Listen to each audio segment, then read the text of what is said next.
আসসালামু আলাইকুম সকলে কেমন আছো আশা করি প্রত্যেকে অনেক অনেক ভালো আছো যারা 2022 সালে এসএসসি পরীক্ষার্থী আছো তাদের জন্য আজকে ভিডিওটা অনেক অনেক গুরুত্বপূর্ণ তাই আজকে ভিডিওটি কেনাটাই সম্পূর্ণ দেখবা আজকে আমরা 5টা বিষয় নিয়ে আলোচনা করব এখানে আমি যে 5টা প্রশ্ন লিখেছি এই 5টি বিষয় নিয়ে আলোচনা করব তো ভিডিওটা সম্পূর্ণ কন্টিনিউ করতে থাকো আশা করি তোমরা অনেক কিছু জানতে পারবা বুঝতে পারবা তো আমাদের প্রথম কোশ্চেন হলো যে এসএসসি পরীক্ষায় পাস মার্ক কত তোমরা জানো যে বিজ্ঞান বিভাগে যারা আছে তাদের 50 নম্বরে পরীক্ষা হবে এবং যারা মানবিক এবং ব্যবসা বিভাগে আছে তাদের 55 নম্বরে পরীক্ষা হবে তো তোমাদের এখানে আলাদা পাস করতে হবে যে এসএসসি পরীক্ষা পাস মার্ক কত যারা বিজ্ঞান বিভাগে আছে তাদের পাস মার্ক হচ্ছে 15 আর যারা মানবিক এবং ব্যবসা বিভাগে আছো তাদের পাস মার্ক হচ্ছে 18 পেলে তুমি পাস করবা তারপরে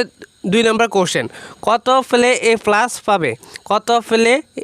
প্লাস পাবে তাহলে যারা বিজ্ঞান বিভাগে আছে তাদের 36 পেতে হবে 50-এর মধ্যে 36 পেলে এ প্লাস পাবা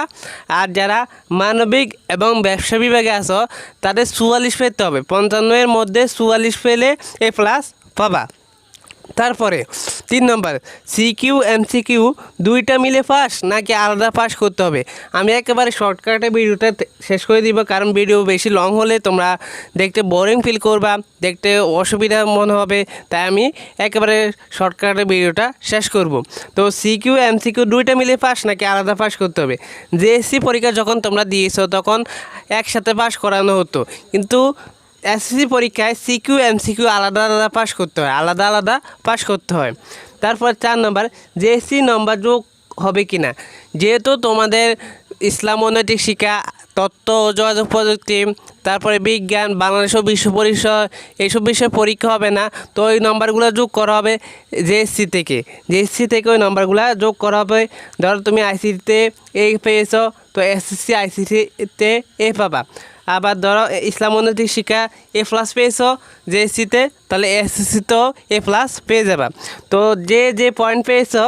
তোমরা সেই পয়েন্টটা আবার এসএসসিতে পেয়ে যাবা যে পরীক্ষা হবে না যে বিষয়ে পরীক্ষা হবে না তারপরে বাংলা প্রথম পত্র বাংলা দ্বিতীয় পত্র বা ইংরেজি প্রথম ইংরেজি দ্বিতীয় দুইটা মিলে প্লাস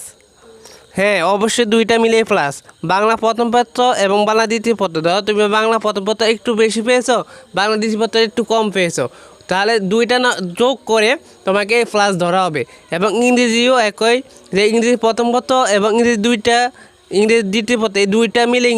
মিলে এই প্লাস ধরা হয় দুইটাই প্লাস পেয়ে যাবে তাহলে এই প্লাস পেতে তোমাদের সুবিধা হবে ধরো ইংরেজি প্রথম পত্র একটু বেশি পেয়েছো আবার ইংরেজি দ্বিতীয় পত্র একটু কম পেয়েছো তাহলে মোট যত পাও তুমি এই প্লাস ধরা হবে ধরো তোমাদের যখন 100তে পরীক্ষা হতো তাহলে আমাদের 80 160 পেলে 200-এর মধ্যে 160 পেলে প্লাস ধরা হতো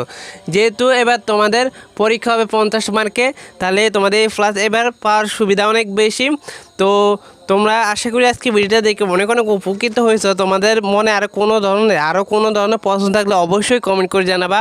তো আজকে ভিডিওটা এখানে শেষ করছি আমাদের ভিডিওটি কেমন হয়েছে তা অবশ্যই কমেন্ট করে জানাবা সবাই ভালো থাকবে সুস্থ থাকবে সবাইকে আল্লাহ হাফেজ আসসালামু আলাইকুম